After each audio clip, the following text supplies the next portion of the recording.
Hello ಎಲ್ರಿಗೂ ನಮಸ್ಕಾರ. 4ನೇ T20ಯಲ್ಲಿ ಭರ್ಜರಿಯಾಗಿ ವಿನ್ ಆಗಿದ್ದಾರೆ ಭಾರತ ತಂಡ. ಇದು ಕೂಡ ಒಂದು ಥ್ರಿಲ್ಲರ್ ಮ್ಯಾಚ್ ಆಗಿತ್ತು ಅಂತಲೇ ಹೇಳ್ಬೋದು, ಉಳಿದ ಮ್ಯಾಚ್ಗಳಂತೆಯೇ. ಸೊ ಈ ಸೀರೀಸ್ ಫುಲ್ಲು ಥ್ರಿಲ್ಲರ್ಸ್ಗಳು ಬರ್ತಾ ಇದೆ ಅಂತಲೇ ಹೇಳ್ಬೋದು. ಕೊನೆ ತನಕನೂ ಮ್ಯಾಚು ತೂಗು ಎಲೆ ಥರ ಹೋಗ್ತಾ ಇತ್ತು ಅಂತಲೇ ಹೇಳ್ಬೋದು. ಕಾನ್ಕಷನ್ ಸಬ್ಸ್ಟಿಟ್ಯೂಟ್ ಮಾಡಿದ್ದು ಭಾರತಕ್ಕೆ ವರ್ಕ್ ಆಯಿತು ಅಂತಲೇ ಹೇಳ್ಬೋದು. ಕಾನ್ಕಷನ್ ಆಗಿ ಬಂದ ಹರ್ಷಿತ್ ರಾಣಾ ಅವರು ಮೇನ್ 3 ವಿಕೆಟನ್ನು ತೆಗೆದು ಮ್ಯಾಚ್ ವಿನ್ನಿಂಗ್ ಪರ್ಫಾರ್ಮೆನ್ಸನ್ನು ಕೊಟ್ಟರು ಅಂತಲೇ ಹೇಳ್ಬೋದು.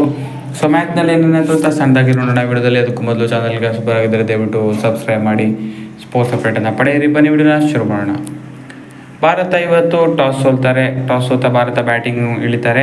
ಆರಂಭಿಕ ಆಘಾತ ಅನುಭವಿಸ್ತಾರೆ. ಬಿಗ್ ಬ್ಲೋಗಳು ಬರುತ್ತೆ ಅಂತಲೇ ಹೇಳ್ಬೋದು. ಯಾಕಂದರೆ ಸಂಜು ಸ್ಯಾಮ್ಸನ್ ಮೊದಲು ಔಟ್ ಆದರೆ ಅವರ ಬೆನ್ನಲ್ಲೇ ತಿಲಕ್ ವರ್ಮಾ ಮತ್ತು ಸೂರ್ಯಕುಮಾರ್ ಯಾದವ್ 0ಗೆ ಔಟ್ ಆಗ್ತಾರೆ. ಸಕೀಬ್ ಮೊಹಮ್ಮದ್ ಸಖತ್ತಾಗಿ ಬೌಲಿಂಗ್ ಮಾಡ್ತಾರೆ ಅಂತಲೇ ಹೇಳ್ಬೋದು. 12ಕ್ಕೆ 3 ಇದ್ದ ಭಾರತಕ್ಕೆ ಕೊಂಚ ಆಸರೆಯಾಗಿದ್ದು ರಿಂಕು ಸಿಂಗ್ ಮತ್ತು ಅಭಿಷೇಕ್ ಶರ್ಮಾ ಸ್ವಲ್ಪ ಆಸರೆ ಆಗ್ತಾರೆ. ರಿಂಕು ಸಿಂಗ್ ಮತ್ತು ಅಭಿಷೇಕ್ ಶರ್ಮಾ 50 ರನ್ ಗಡಿ ದಾಟಿಸ್ತಾರೆ. 45 ರನ್ಗಳ ಒಳ್ಳೆ ಪಾರ್ಟ್ನರ್ಶಿಪ್ ಬರ್ತಾ ಇತ್ತು. ಅದಾದ ಬಳಿಕ ಕೂಡ ಮತ್ತೊಮ್ಮೆ ಡಬಲ್ ಸ್ಟ್ರೈಕ್ ಬೀಳುತ್ತೆ. ಅಭಿಷೇಕ್ ಶರ್ಮಾ ಮತ್ತು ರಿಂಕು ಸಿಂಗ್ ಔಟ್ ಆಗ್ತಾರೆ.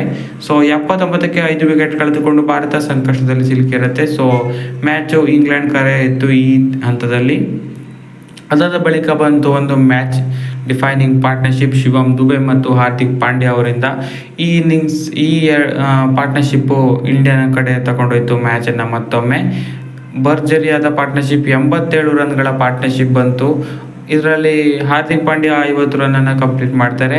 ಅದಾದ ಬಳಿಕ ಶಿವಮ್ ದುಬೆ 50 ರನ್ನನ್ನು ಕಂಪ್ಲೀಟ್ ಮಾಡ್ತಾರೆ. ಇಬ್ಬರು 53 ರನ್ನನ್ನು ಹೊಡಿತಾರೆ.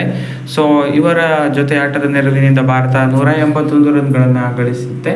ಸೊ 181 ರನ್ನನ್ನು ಗಳಿಸುತ್ತೆ ಭಾರತ. ಇಂಗ್ಲೆಂಡ್ ಪರವಾಗಿ ಸಕೀಬ್ ಮೊಹಮ್ಮದ್ 3 ವಿಕೆಟ್, ಓವರ್ಟನ್ 2 ವಿಕೆಟ್, ಹಾಗೆಯೇ ಬ್ರೈಡನ್ ಕಾರ್ಸ್ ಮತ್ತು ಆದಿಲ್ ರಶೀದ್ 1 ವಿಕೆಟನ್ನು ಪಡಿತಾರೆ. ಇದನ್ನು ಬೆನ್ನತ್ತಿದೆ ಇಂಗ್ಲೆಂಡ್ ತಂಡಕ್ಕೆ ಭರ್ಜರಿ ಆರಂಭ ದೊರೆಯುತ್ತೆ. ಫಾರ್ ದ ಫಸ್ಟ್ ಟೈಮ್ ಸೀರೀಸ್ನಲ್ಲಿ 50 ರನ್ಗಳ ಪಾರ್ಟ್ನರ್ಶಿಪ್ ಮಾಡಿದ್ರು ಅಂತಲೇ ಹೇಳ್ಬೋದು. ಈ ಸೀರೀಸ್ನಲ್ಲಿ ಫಿಲಿಪ್ ಸಾಲ್ಟ್ ಮತ್ತು ಡಕೆಟ್ ಅತ್ಯುತ್ತಮ ಆರಂಭ ಕೊಡ್ತಾರೆ. 6 ಓವರ್ನಲ್ಲಿ 62 ರನ್ನನ್ನು ಜೋಡಿಸ್ತಾರೆ. ಅದಾದ ಬಳಿಕ ಡಕೆಟ್ ಅವರು ಮೊದಲು ಔಟ್ ಆದರೆ ಅವರ ಬೆನ್ನಲ್ಲೇ ಫಿಲಿಪ್ ಸಾಲ್ಟ್ ಹಾಗೆಯೇ ಜಾಸ್ ಬಟ್ಲರ್ ಅವರು ಕೂಡ ಔಟ್ ಆಗ್ತಾರೆ. ಇಂಗ್ಲೆಂಡ್ ಕೂಡ ಕೊಲ್ಯಾಪ್ಸ್ ಅನುಭವಿಸುತ್ತೆ ಅಂತಲೇ ಹೇಳ್ಬೋದು. ಲಿವಿಂಗ್ ಸ್ಟೋನ್ ಅವ್ರನ್ನ ಕಾನ್ಕಷನ್ ಸಬ್ಸ್ಟಿಟ್ಯೂಟ್ ಆಗಿ ಬಂದ ಹರ್ಷಿತ್ ರಾಣಾ ಅವರು ಔಟ್ ಮಾಡ್ತಾರೆ.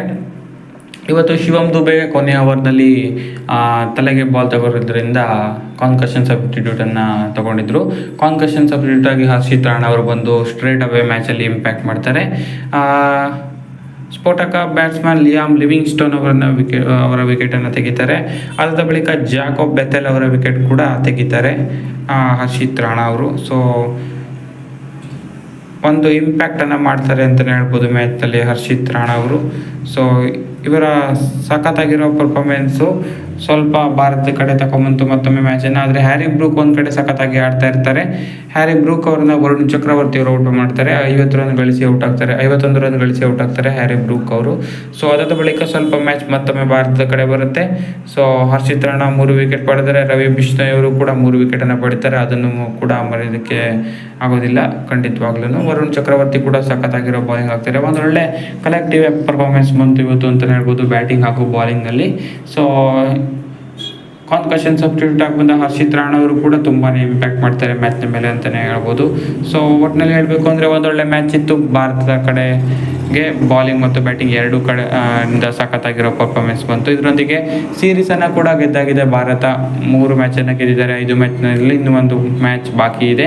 ಅದನ್ನು ಕೂಡ ಗೆದ್ದರೆ 4 ಮ್ಯಾಚ್ ಗೆದ್ದಂತಾಗುತ್ತದೆ ಈ ಸೀರೀಸ್ನಲ್ಲಿ. ಸೊ ಸಖತ್ತಾಗಿರೋ ಸೀರೀಸ್ ಆಗ್ತಾ ಇದೆ ಭಾರತ ಪರವಾಗಿ. ಸೊ ಇದೇ ಜೋಶು ಫೈನಲ್ T20ಲೂ ಇರಲಿ ಅಂತ ನಾವು ಆಶಿಸೋಣ. ಸೊ ಇದಾಗಿದೆ ವಿಡಿಯೋ. ಹೆಚ್ಚಿನ ವಿಡಿಯೋ ಆಗಿದೆ. ದಯವಿಟ್ಟು ಸಬ್ಸ್ಕ್ರೈಬ್ ಮಾಡಿ sports in Kannada. Thank you.